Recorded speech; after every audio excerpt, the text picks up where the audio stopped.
نحمده ونصلي على رسوله الكريم أما بعد فأعوذ بالله من الشيطان الرجيم بسم الله الرحمن الرحيم وعلم آدم الأسماء كلها ثم عرضهم على الملائكة فقال أنبئوني بأسماء هؤلاء إن كنتم صادقين. وقال الله عز وجل في موضع آخر بسم الله الرحمن الرحيم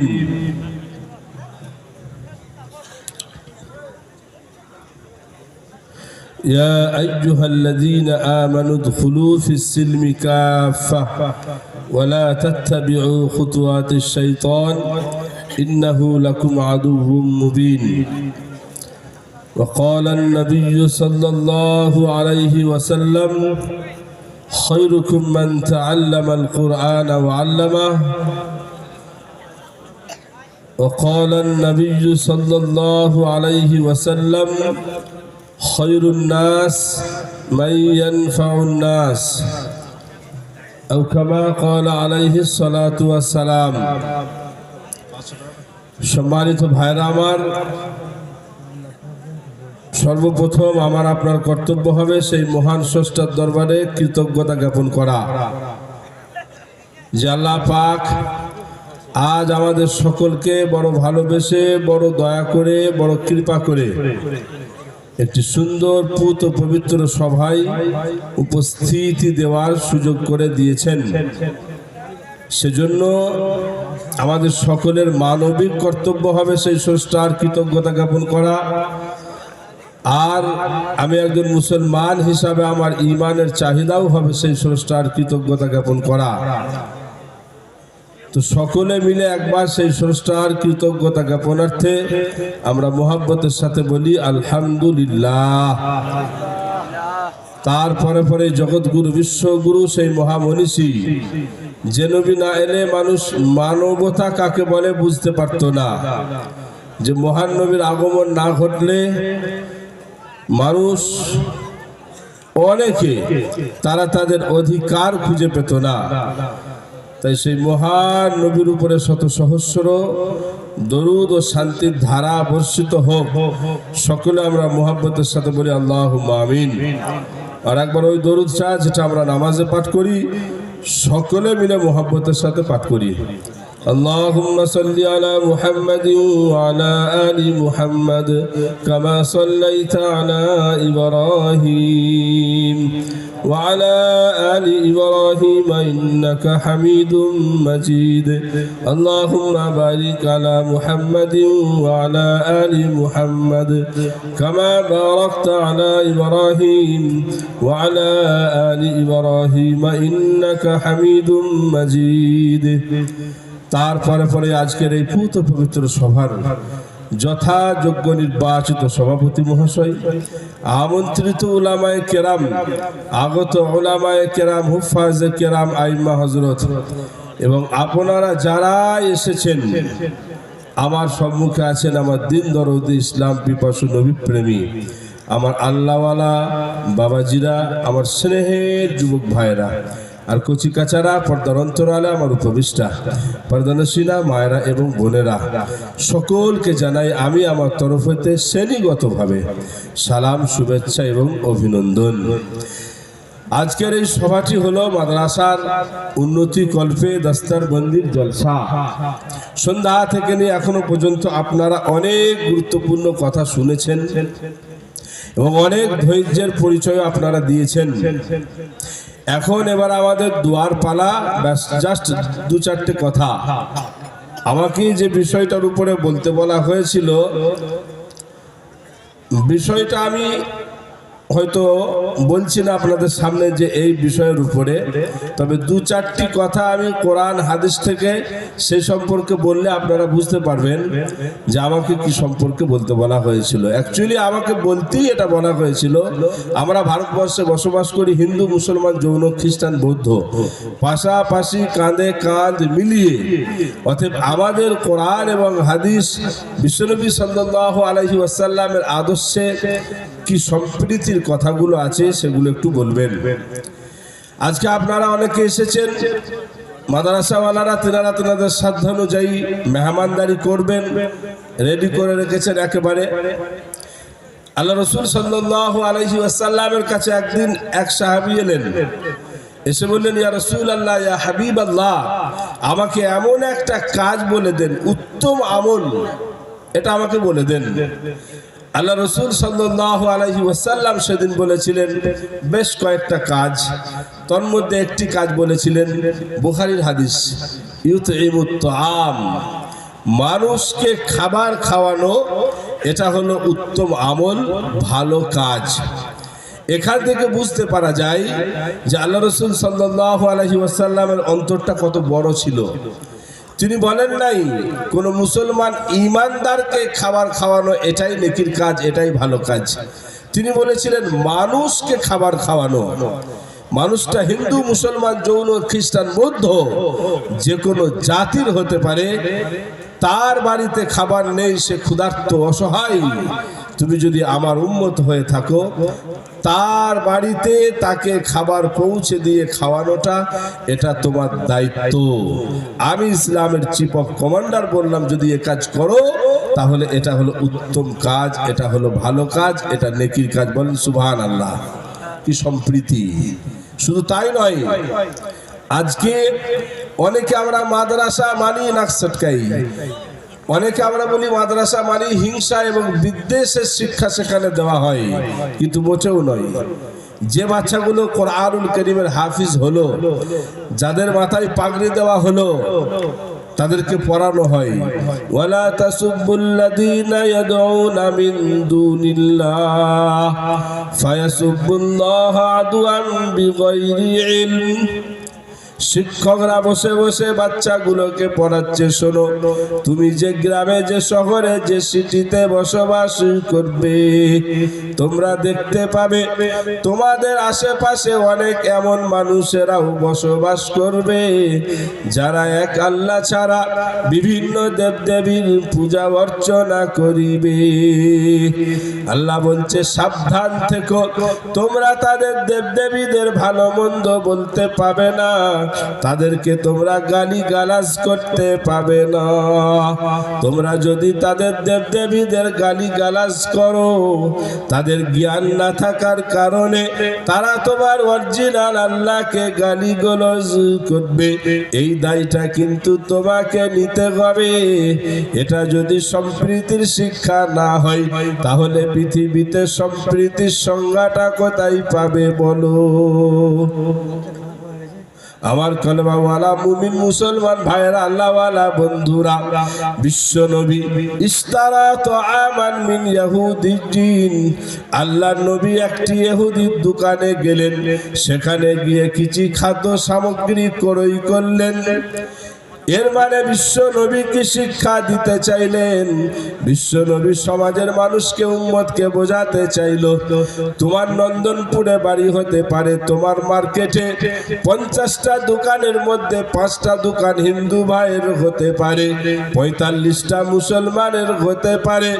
ওই 5টা দোকান হিন্দু ভাইয়ের হওয়ার কারণে, তোমরা শুধু তার ধর্মটা আলাদা হওয়ার কারণে তোমরা তাকে বয়কট করতে পারো না। বিশ্বনবী বোঝালেন, আমি বিশ্বনবী যদি ইহুদির দোকান থেকে খাদ্য সামগ্রী ক্রয় করতে পারি, তুমিও তোমার ওই হিন্দু ভাইয়ের প্রয়োজনে তার দোকান থেকে মাল ক্রয় করবে, এতে কোনো অসুবিধা নাই। ধর্ম আলাদা হওয়ার কারণে তোমরা তাকে বয়কট করতে পারবে না, আধার কার্ড চেক করতে পাবে না। এটা আমি নবী তোমাদেরকে শিক্ষা দিই না। এই শিক্ষাই এই মাদ্রাসায় বসে বসে বাচ্চা ছেলেগুলোকে দেওয়া হয়। আমার আশরাফ ভাই বিদায় হজের কথা বলছিলেন। বিদায় হজের দিনে লক্ষাধিক সাহাবায়ে কেরামের সামনে বিশ্ব নবী বললেন, আলা উখবিরুকুম বিল মুমিন, ওগো আমার সাহাবীরা, আমি কি তোমাদেরকে বলে দেব না প্রকৃতপক্ষে একজন মুমিন ব্যক্তিকে? সাহাবায়ে কেরামেরা বললেন, ইয়া রাসূলুল্লাহ, অবশ্যই আমাদেরকে বলে দেন। বিশ্বনবী বলল, শুনে নাও, মান আমিনাহুন নাস বিআমওয়ালিহিম ওয়া আনফুসিহিম। আমি ইসলামের চিফ অফ কমান্ডার বলছি, প্রকৃতপক্ষে একজন মুমিন ব্যক্তি হলো সেই যে ব্যক্তি কোন ব্যক্তির জানের নিরাপত্তা দিতে পারে, তার মালের নিরাপত্তা দিতে পারে। বিশ্বনবী এখানে বলেন নাই যে ব্যক্তি কোন মুসলমানের জানের নিরাপত্তা দেবে, যে ব্যক্তি কোন মুসলমানের মালের নিরাপত্তা দেবে। প্রিয় নবীজি আমার বললেন, যে ব্যক্তি কোন মানুষের জানের নিরাপত্তা দেবে, মানুষটা হিন্দু, মুসলমান, জৈন, খ্রিস্টান, যে কোনো জাতির হতে পারে, তুমি মানুষ, সে মানুষ, তার জানের নিরাপত্তা তুমি যদি দিতে পারো, আমি ইসলামের চিফ অফ কমান্ডার বলছি, শুনে নাও, তুমি প্রকৃতপক্ষে মুমিন বলে গণ্য হবে। তোমার মার্কেটে 5টা দোকান, তাদের তোমরা চিহ্নিত করে সেই দোকানগুলো লুটপাট করতে পারো না, অগ্নি সংযোগ করতে পারো না। তুমি যদি তার দোকানের মালের নিরাপত্তা দিতে পারো, আমি নবী বলছি, শুনে নাও, তুমি হচ্ছ প্রকৃতপক্ষে একজন মুমিন ব্যক্তি। এই শিক্ষায় এই মাদ্রাসায় ছেলেগুলোকে দেওয়া হয়। আপনি হিংসা পাবেন কোথায়?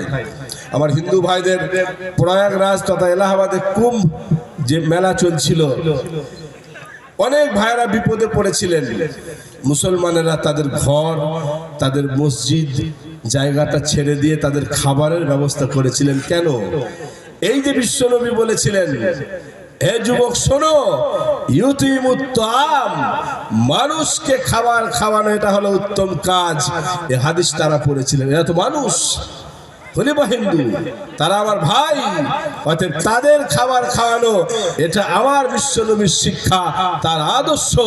সেই জন্য তারা বেরিয়ে এসে তাদের খাবার দাবার, তারা সেই ভিড়ভাট্টায় চলে গেলে তাদের প্রাণহানি হতে পারত, তাই তাদের জানের নিরাপত্তা তারা দিয়েছিলেন। ওই হাদিসের দ্বারাই, যে হাদিসে বিশ্বনবী বলেছিলেন, আমি কি তোমাদের বলে দেব না, প্রকৃতপক্ষে মুমিন হলো তারা যারা কোনো মানুষের জানের নিরাপত্তা দিতে পারে, তাদের মালের নিরাপত্তা দিতে পারে। আমার কলামাওয়ালা মুমিন মুসলমান ভাইরা, আল্লাহওয়ালা বন্ধুরা, সেই জন্য এই শিক্ষা এখানে দেওয়া হয়। এই আশেপাশে অনেক আমার আদিবাসী ভাইরা আছেন, অনেক সময় অনেকে বিদ্বেষ ছড়ায় ফেসবুকের মাধ্যমে, বায়ান বক্তব্যের মাধ্যমে। কাশীর যে বিশ্ববিদ্যালয়, সেই বিশ্ববিদ্যালয় তৈরি করেছিলেন মদন মোহন মালবী। তিনি একটু উল্টো মেজাজের মানুষ ছিলেন, উচ্চ বর্ণীয় মানুষ ছিলেন। তাই তিনাদের ভাগ্যরা মতে স্রষ্টা তো মানুষকে সৃষ্টি করেছেন সবাই সমান, ছোট জাতি, উঁচু জাতি। Doctor B.R.. আম্বেদকর একদিন মদন মোহন মালবীকে এক গ্লাস পানি নিয়ে দিতে গেলেন। তো তিনি বললেন, ছি ছি ছি, তুই ছোট জাতের ছেলে, তোমার হাতে পানি কি আমার পান করা চলে? সেই জায়গায় মাদ্রাসা পড়ুয়া এক আলেমে দ্বীন, মুখে দাড়ি, মাথায় টুপি, লম্বা জামা দাঁড়িয়েছিলেন। অবাক হয়ে গেলেন। তিনি ভাবলেন, আরে জন্মসূত্রে হয়তো ওনার ছোট জাত যেটা ভাগ করেছে, তাদের ঘরে জন্ম হয়েছে, তাই বলে ওনার হাতে পানিটাও খাওয়া যাবে না? এটা কেমন রীতি বা নীতি? তিনি ডক্টর বি.আর. আম্বেদকরকে নিমন্ত্রণ করলেন, স্যার, আমার বাড়িতে অমুক তারিখে আসেন। রমজান মাস চলছিল, দস্তরখানা বিছালেন, এক প্লেটে খাবার নিয়ে ডক্টর বি.আর. আম্বেদকরকে যিনি সাথে করে ইফতারি করেছিলেন, তিনি আর কেউ নয়, তিনি হলেন মৌলানা হযরত মাহাদি। এ শিক্ষা তিনি পেয়েছিলেন এই মাদ্রাসা থেকে। মানুষ তো তিনি জন্মসূত্রে, তার জন্ম হয়েছে, জন্ম মৃত্যু তো এটা কারো ব্যক্তিগত চয়েসে হয় না, এটা তো আল্লাহ তাবারক ওয়া তাআলা যার যেখানে দেয় সেখানে হয়। সেজন্য আমার ভাইরা, কোরআনে হাদিসে বিশ্বনবী সাল্লাল্লাহু আলাইহি ওয়াসাল্লামের আদর্শে হিংসার শিক্ষা নেই, শুধু উদারতা, শুধু ভালোবাসা। বিশ্বনবী বক্তব্য দিচ্ছেন, এক ইহুদি বোন, তার বাচ্চাটা হারিয়ে গেছে। স্টেশনে গিয়ে যদি কোনো মায়ের বাচ্চা হারিয়ে যায়, সেই মা পাগলের মতো ছুটে বেড়ায় তার বাচ্চাটাকে খোঁজার জন্য। আজকের এই জলসাতেও এসে কোনো মায়ের ছোট্ট বাচ্চা যদি হারিয়ে যায়, সেই মা ছুটে বেড়ায় মাদ্রাসার চারিদিকে, মাঠে আমার বাচ্চাটা গেল কোথায়। তো সেই ইহুদি বোনটাও ছুটে বেড়াচ্ছেন পাগলের মতো, গায়ের কাপড়টা সরে গেছে। আল্লাহ রাসূল সাল্লাল্লাহু আলাইহি ওয়াসাল্লাম নিজের গায়ের চাদরটা খুলে এক সাহাবীকে বললেন, ওই মাকে দিয়ে দাও। সাহাবী বলে ফেলেছিলেন, ইয়া রাসূলুল্লাহ, ওরা তো ইহুদি। নবীজি বললেন, ইহুদি? ইহুদির মাটা কি আমার মা নয়? ইহুদির মেয়েটা কি আমার মেয়ে নয়? আমি ইসলামের চিফ অফ কমান্ডার, ভাগ করতে আসি নাই। আমি দেখেছি আমার ফাতেমা যেমন এও তেমন, অতএব দাও আমার চাদরটা তার গায়ে পরিয়ে তাকে দিয়ে দাও। এই আদর্শ এই জায়গাতেই এই বাচ্চাগুলোকে শেখানো হয়। কিন্তু অত্যন্ত দুঃখের সাথে বলতে হয়, এই দাড়ি টুপিওয়ালারাই ট্রেনে বাসে তাদেরকে হয়রানির শিকার হতে হয়, তাদেরকে মার খেতে হয়, তাদেরকে মবলিঞ্চিকে শিকার হতে হয়। এটাই হলো অত্যন্ত দুঃখের বিষয়। সেজন্য আমার ভাইরা, আজকে আপনারা যারা এসেছেন আপনাদের সকলকে বলবো, মাদ্রাসার জলসা ঈমান, আকীদা, বিশ্বাস নিয়ে আমাকে দুনিয়া থেকে যেতে হবে। নিজেদের ক্যারেক্টারগুলোকে, বিশ্বনবী সাল্লাল্লাহু আলাইহি ওয়াসাল্লামের আদর্শগুলোকে নিজেদের মধ্যে ফুটিয়ে তুলে সমাজের মানুষের কাছে এই পরিচয় দিতে হবে যে এটাই ছিল আমার নবীর আদর্শ, এটাই ছিল বিশ্বনবী সাল্লাল্লাহু আলাইহি ওয়াসাল্লামের মিশন। আপনি কল্পনা করতে পারেন, বিশ্বনবীকে নবী বলে মেনে নাই তারা। কেউ বলেছে পাগল, কেউ বলেছে কবি, কেউ বলেছে জ্যোতিষী, তারপরেও তারা বিশ্বনবীকে বলেছিল আল আমিন আস-সাদিক। ইনি হচ্ছেন আমানতদার, ইনি হচ্ছেন সত্যবাদী। মিথ্যার আশ্রয় তিনি নিতেন না, আর আমানতের খেয়ানত কোনোদিন করতেন না। যারা নবী বলে মানত না, তারাও কোথাও গেলে কোনো মাল নবীজির কাছে রেখে যেত। অন্য লোকেরা জিজ্ঞাসা করতো, আবু জেহেল, আবুল আহাব তোমাদের লিডার, তাকে লিডার বলে মেনে নিয়েছো, অথচ তার ঘরে কেন রাখছো না? বলে ওর ঘরে রেখে গেলে মাল আর পাবো না। এটা আমাদের বিশ্বাস। মুহাম্মদকে নবী বলে না মানলেও ওর কাছে ওই মালটা যে অবস্থায় রেখে যাব, সেই অবস্থাতেই মালটা ফেরত পাবো। বলো সুবহানাল্লাহ। কি আদর্শ, কি শিক্ষা তিনি সমাজের মানুষের কাছে দিয়ে গিয়েছিলেন। সেজন্য ভাইরা আমার যারা এসেছেন আজকে, আপনাদের সকলকে বলবো, সামনে রমজান মাস আসছে, রমজান মাসের কদর করুন। 5 ওয়াক্তের নামাজ পাবন্দির সাথে আদায় করুন। আব্বা মা বেঁচে থাকলে তাদের সেবা শুশ্রূষা করুন, তাদের খিদমত করুন।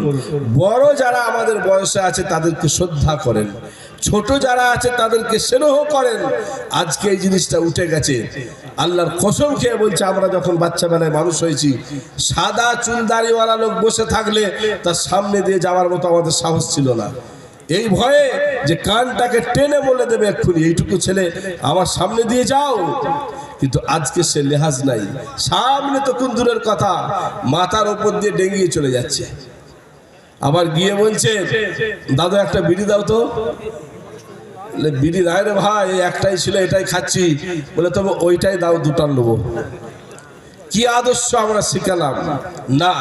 ছি, এই পরিবেশ থেকে আমাদের বেরিয়ে আসতে হবে আমার ভাইরা।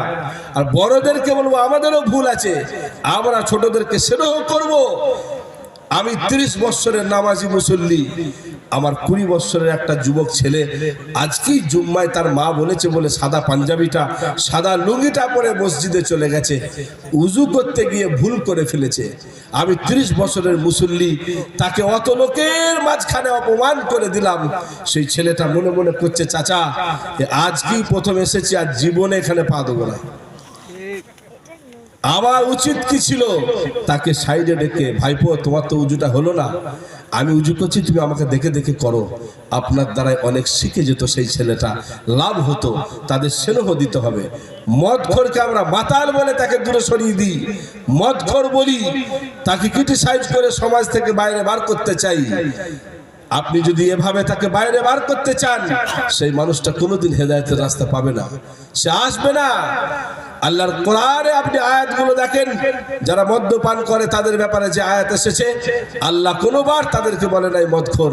আল্লাহ বলেছে, হে আমার বিশ্বাস পরায়ণ বান্দারা, ইয়া আইয়ুহাল্লাযীনা আমানু, হে আমার বিশ্বাস পরায়ণ বান্দারা, এ কাজ করো না। আপনি ভালোবেসে তাকে বুকে টানুন, আলাদা পার্সোনাল নিয়ে গিয়ে তাকে বোঝান, গায়ে মাথায় হাত বুলে। আপনি 5 বার বুঝালে দেখবেন আপনার কাছে ওয়াদা করবে, চাচা ওয়াদা করছি আর জীবনে করবো না। এই আদর্শ শিখতে হবে। তো বিশ্বনবীর কাছে একটা যুবক ছেলে এসে বলছে, ইয়া রাসূলুল্লাহ, আমাকে ব্যভিচার করার অনুমতি দেন, আমি পরকিয়া করব। সাহাবীরা রেগে আগুন, বলিস কি, মারবো গালে থাপ্পড়, অসভ্য। নবীজি রেগে গেলেন, তোমরা চুপ করো, তোমরা খালি রেগে যাও। ছেলেটাকে কাছে ডেকে একেবারে আত্তাহিয়াতের মতো পাশে বসালেন। বলে, বাবা এবার কি বলছিস বল। বলে, আমাকে পরকিয়া করার অনুমতি দেন, আপনার অনুমতি পেয়ে গেলে আমি যেখানে খুশি যা করতে পারি। নবীজি বলে, আচ্ছা তাই, আচ্ছা তুই বল, তোর মায়ের সাথে যদি কেউ পরকিয়া করে তুই মেনে নিবি? বললো না। তোমার স্ত্রীর সাথে? বললো না। তোমার মেয়ে? বললো না। তোমার বোন? বললো না। তোমার খালা, তোমার ফুফু? বললো মোটেও মানবো না। এবার গায়ে মাথায় হাত বুলিয়ে বললো, আচ্ছা এবার তুই বল, তুই যে মেয়েটার সাথে পরকিয়া করবি সে তো কারো মা হবে, কারো স্ত্রী হবে, কারো মেয়ে, কারো বোন, কারো খালা, কারো ফুফু হবে। তুই যদি মেনে না নিস রে বাবা, তারা কেমন করে মানবে বল? ছেলেটা বলল, আমি শুনেছিলাম আপনি মানুষের অন্তরের চিকিৎসা করেন, আপনার হাতটা দেন, আমি আপনার হাত ধরে ওয়াদা করছি আমি জীবনে কোনোদিন আর পরকিয়া করব না। বলেন সুবহানাল্লাহ। মারতে হয়েছে, লাঠি ধরতে হয়েছে না, আদর্শ, ভালোবাসা, স্নেহ। আমার যুবক ভাইরা, তারা আজকে ইহুদি খ্রিস্টানদের কৃষ্টি কালচারে মেতেছে বলে আমরা তাদের ক্রিটিসাইজ করি। অথচ আমি যদি নামাজি মুসল্লি হয়, আমি নিজেকে দিনদার যদি মনে করি, আমারও কিছুটা খামতি আছে। যেভাবে আল্লাহর কাছে কাঁদলে ওই ছেলে মেয়েগুলো ফিরে আসতো, আমরা হয়তো সেভাবে আল্লাহর কাছে কাঁদতে পারি নাই, যার কারণে তারা ফিরে আসে নাই। আমাদেরকে দোয়া করতে হবে, আল্লাহ সেই কাঁদার সুযোগ তুমি আমাদেরকে করে দাও। সেজন্য ভাইরা, আমরা মাদ্রাসার জলসায় এসেছি, আপনারা অনেকে অনেক কিছু দিয়েছেন, আপনাদের সকলকে বলবো আরো যদি কেউ বাকি থাকেন আপনারা 1-8 মিনিটের মধ্যে দিয়ে দেন, তারপরে আমরা দোয়া করব, আপনাদের মেহমানদারি হবে। আপনারা দিয়ে দেন, আমি একটা গজলের দোয়া করি বলি, তারপরে আমরা দোয়া করব, যেহেতু রাত অনেক হয়ে গেছে। মনে বড় আশা ছিল যাব মদিনায়,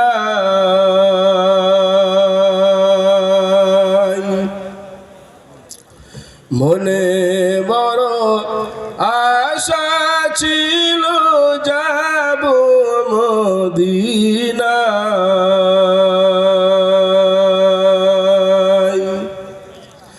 সালাম আমি করব গিয়ে, সালাম আমি করব গিয়ে নবীজির রওজায়,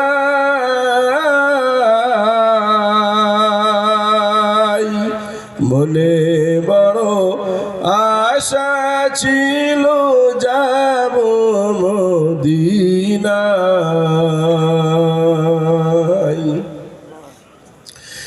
আরব সাগর পাড়ি দেব, নেই কো আমার তরি, আর পাখি নই তো উড়ে যাব ডানাতে ভর করি। ও আমার আশায় আছি সম্বল নাই, আশায় আছি সম্বল নাই, করি কি উপায়, মনে বড় আশা ছিল যাব মদিনায়।